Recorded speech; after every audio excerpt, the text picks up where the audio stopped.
Batasan berbicara minimal dilakukan oleh 2 orang.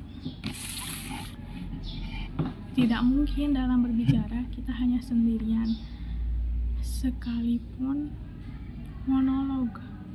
Sebab saat seseorang tampil di depan panggung bermonolog, dia akan menyampaikan pesan, menyampaikan cerita yang akan disampaikan, pasti membutuhkan audiens atau pendengar. Jadi dalam keterampilan berbicara minimal oleh 2 orang. Terus dalam pembicaraan itu terjadinya pertukaran informasi. Ya, contohnya ketika berdiskusi itu kan saling bertukar informasi, saling memberitahu, membantu bahwa ini loh kayak begini kan, sedang berdiskusi itu seperti itu. Terus pembicaraan terjadi pertukaran informasi. Contoh diskusi. Berbicara juga menghubungkan setiap pihak. Dalam berbicara pasti menghubungkan setiap pihak. Tidak mungkin pembicaranya itu fokus berbicara terus, pasti melibatkan audiens, entah itu diberi pertanyaan atau mempersilahkan audiens untuk bertanya, atau diajak ice breaking, main game dulu. Pasti dalam suatu forum bicara gitu selalu menghubungkan pihak lain. Misalnya ya tadi, entah itu memberi kesempatan bertanya atau ditanya, atau ice breaking, dikasih game, atau nih sekarang aku mau langsung nyontohin kalau berbicara itu menghubungkan pihak. Teman-teman boleh minta tolong diangkat tangannya, ikutin saya, pegang dahinya. Ini dagu, ini dahi, masya Allah, fokus ya. Terus masa sekarang, nah berbicara itu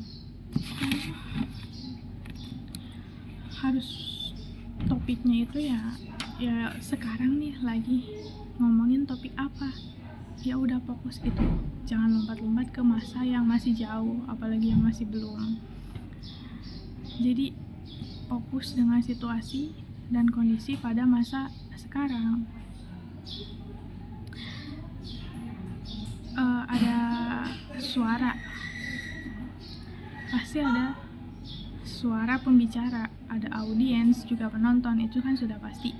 Karena seperti poin 1 tadi, minimal 2 orang, ada pendengar, ada pembicara. Sandi linguistik, yaitu sandi linguistik yang akan digunakan itu ya yang sama-sama si pendengarnya itu paham, si pembicaranya juga paham, yang sama-sama dimengerti dan disepakati. Karena kita orang Indonesia dan bahasa persatuan kita bahasa Indonesia, ya otomatis sandi linguistik yang digunakan adalah bahasa Indonesia, tidak mungkin bahasa Arab, nanti teman-teman kan gak paham. Referensi umum, yaitu saat berbicara itu harus menggunakan ya kosakata atau kalimat umum, tidak mungkin yang aneh-aneh gitu ya. Referensi umum itu ya seperti ya ini buku sudah umum, maksudnya ya kesepakatan umum, ini disebut buku, nggak bisa diganti jadi budak, buka, tetap harus buku gitu. Pulpen juga, ini pulpen, bolpen, pena, nggak bisa diganti jadi tip X gitu sebutannya. Jadi referensinya teh umum atau topik-topiknya tuh umum gitu, yang sudah diketahui dan dipahami umum oleh umum. Menerima pesan baru, jelaslah mendapatkan pesan baru atau informasi baru, karena ketika kita mendengarkan, mendengarkan seorang berbicara, otomatis kita akan mendapatkan pesan baru, ilmu baru, ajakan persuasif. Ya contohnya seperti, hayu jajan seblak, hayu kita ke kantin, atau seorang pengusaha, pedagang, pebisnis, pasti dia akan selalu mengajak kepada calon para pelanggannya untuk membeli produknya. Contoh, ayo cobalah obat pelangsing ini, dijamin berat badan Anda akan turun 10 kilo dalam 1 minggu. Pokoknya ajakan-ajakan itu lebih ke para pengusaha sih, yang mengajak agar orang tertarik kepada produknya. Terus tujuan berbicara. Nah, tujuan berbicara adalah untuk berkomunikasi. Bayangkan saja saat berkomunikasi bayangkan saja jika satu hari kita tidak berkomunikasi. Tujuan berbicara adalah untuk berkomunikasi. Bayangkan saja jika dalam sehari kita tidak berkomunikasi, mungkin dunia ini akan ada perpecahan, salah paham, atau akan terjadi perang dunia ketiga. Jadi tujuan berbicara utamanya adalah untuk berkomunikasi. Tujuan berkomunikasi adalah untuk mendapatkan hasil. Maksudnya seseorang yang kita kasih nasihat itu bisa mengikuti atau melakukan apa yang kita instruksikan. Adapun tujuan-tujuan berbicara, 1. Mengekspresikan ide, perasaan, atau pendapat.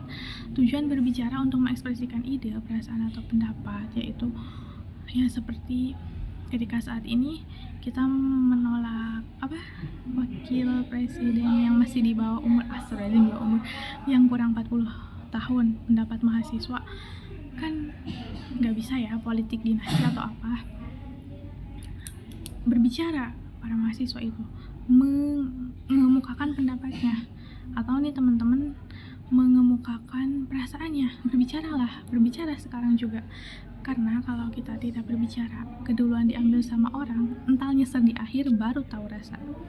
Memberikan respon yaitu tadi, misalnya kita lagi diskusi, lagi berbicara, lagi berdialog, ya harus memberikan responnya. Contohnya nih seperti ini, misal nih Teteh Kumila nanya gitu ya, sis, aku bingung nih, aku ditembak sama 2 cowok, si A kayak gini, si B kayak gini.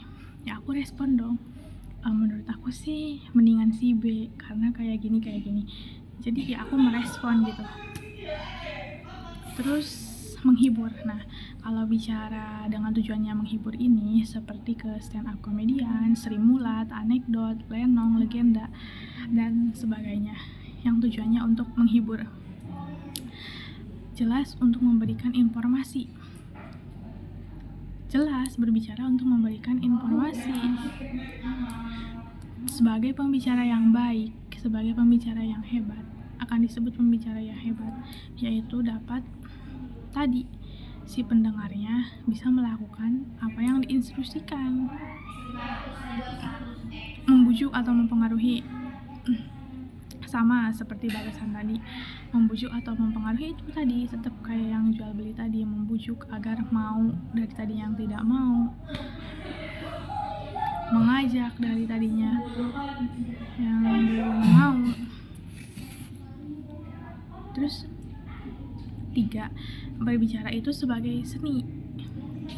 Berbicara itu bisa ada di tempat umum seperti MC, motivator, pemateri seminar. Terus diskusi. Nah, diskusi ini bisa formal, bisa non formal, bisa formal, bisa informal. Kalau formal atau resmi, diskusi rapat negara, rapat antar presiden gitu ya. Terus kalau tidak resminya itu diskusi kelompok, bermusyawarah di masyarakat, debat. Berbicara untuk mempertahankan sesuatu argumen. Nah, berbicara sebagai seni debat yaitu kita itu mempertahankan ujaran yang kita pahami kebenarannya gitu. Kita harus mempertahankan argumen kita. Pidato juga ada pidato resmi. Terus penyampaian dan penilaian dalam bicara. Ada 2 faktor, yaitu faktor verbal dan non-verbal. Berbicara harus disampaikan dengan jelas. Penyampaian secara verbal. Nah, saat berbicara itu harus disampaikan dengan jelas. Misalnya, susu. saat kita mengajarkan kepada anak itu harus susu gitu, jangan menjadi cucu, jangan. Misalnya cinta, ya harus cinta, jangan jadi cinca, dilebay-lebayin gitu. Saat berbicara itu harus jelas penyampaiannya. Atau sayang, jangan tayangnya aku, jangan. Terus penekanan nada juga ya, misalkan kalau kita marah ya gimana, nadanya marah kan pasti suaranya tinggi gitu, masa marah nadanya jadi lemah lembut gitu, apa sih, jangan ganggu, gimana ya, pokoknya harus sesuai gitu pemilihan diksi atau kata. Saat kita berbicara kepada anak-anak, tentu kalimat yang diucapkan yaitu diksi atau katanya ya yang boleh dipahami dan dimengerti anak-anak. Jangan kepada anak-anak ini mah baku gitu, yang kayak gimana gitu, susah dimengerti gitu. Jadi harus pemilihan diksinya itu yang tepat. Kalau ke orang ilmiah ya bahasanya yang ilmiah formal, kalau ke anak-anak ya bahasa anak-anak yang mudah dipahami. Terus ketepatan sasaran pembicaraan. Nah, ketepatan sasaran pembicaraan ini, kalimat yang kita pilih itu harus tepat. Banyak orang yang salah.